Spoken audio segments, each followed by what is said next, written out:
So, meron nga pala tayong wireless 80mm portable thermal printer dito guys, no? Optional, pwede rin natin siyang gamitan ng Type-C USB cable. Kasi pwede rin itong gamitin sa computer, sa cellphone, sa tablet, mapa Android OS man yan, and iOS, no? So, napakadali lang i-operate nito. Ituturo ko sa inyo, pero bago yun, i-explain ko muna sa inyo guys, no? Kapag bumili kayo nito, meron itong kasamang charger, meron itong kasamang manual, and Type-C USB cable, 'di ba? So universal na siya. Meron din itong kasamang free na one roll paper or thermal paper. Okay? Ang paglagay, shoot mo lang na ganyan, 'di ba? Tapos labas mo lang siya, tapos sarado mo, tapos buksan na natin para makita nyo.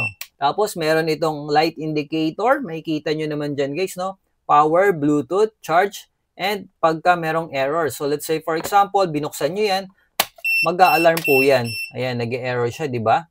So, hanggat di mo sinasarado yan, mag-e-error yan. Pindutin nyo lamang to once. Okay, nakita nyo? Nag-feed na yung paper natin. So, kapag ka full charge din siya, makikita nyo, mamamatay yung ilaw. So, saksak natin para makita nyo yung charging indicator niya.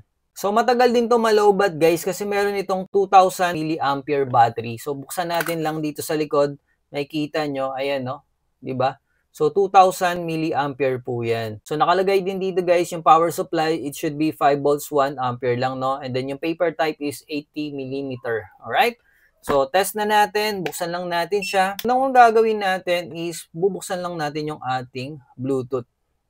And then, search natin siya. So, ito yung pangalan niya guys, no? RPP02N. Paired lang natin, and ang default password niya is 1234 na 0, and then okay lang natin yan. So marami po itong supported na printer application, no, or POS software. So ang ginamit lang natin dito is itong Zobazi. Okay, Zobazi POS. So recommended guys, no, ito yung mga compatible sa kanya na mga software pati sa iOS. Ayan, tingnan nyo na lamang sa screen or screenshot nyo. So, since na-pair na natin siya, no, ang gagawin lang natin is mag-add tayo ng printer.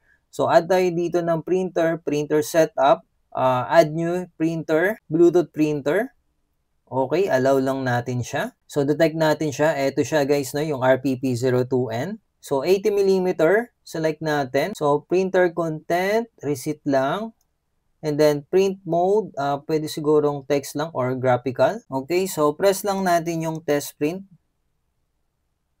Connecting to printer. Ayan, may kita nyo guys, no? So, yung kaganda kapag sinama natin yung graphical, may kita nyo, meron tayong sample dito guys na meron na ring logo yan. Amaras Cafe, di ba? And then yung address, di ba? Hastig! Okay? So, eto na yung ginawa natin kanina. Punta lang tayo dito sa done lang natin siya, no? So, dito guys, no, pwede nating makita yung sales natin. So, hindi ko na siguro masyadong i-explain about this program, no? Kasi meron naman ibang mas maganda pang program dito. Refer ko na lang kayo dun sa ibang program na talagang ginagamit sa POS. So, this is a free version lang, no? Hindi natin pwedeng gamitin yung full access. So, let's say for example, guys, pwede tayong mag-add ng item dito. So, let's say Spanish latte. Yan, favorite ko to eh. Tapos, fruits category, hindi. Dito siya sa hot coffee. Okay? So, simple lang tayo. Tapos, lagay natin yung price. Price niya is 140 pang masa yan. So, try nyo magkape dito sa amin guys, no, sa Amaras Cafe. Tapos, save natin. Okay? Piprint na tayo. Halimbawa, quantity, 2. Tapos, go to counter na tayo. And then, charge na natin siya. Cash. Tapos, cash ni customer, 300. Okay?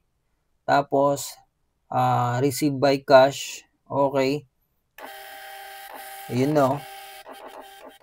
Makita nyo. Diba? Ang taray guys, no. Tapos, tingnan nyo mabuti guys, no. Ang ganda ng print nyo. Diba? Ang linaw, oh. Wala po itong ink, ha. Hindi po ito nare-replace yung ink niya. Okay? So, ayan. Ganda, diba? Ang bilis mag-print. Ang linaw pa. Kita nyo naman, no.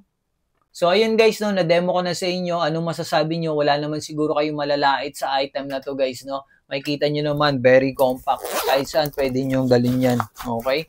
So, napakamura lang neto. Kunin nyo na. Andyan lang yung link sa comment section.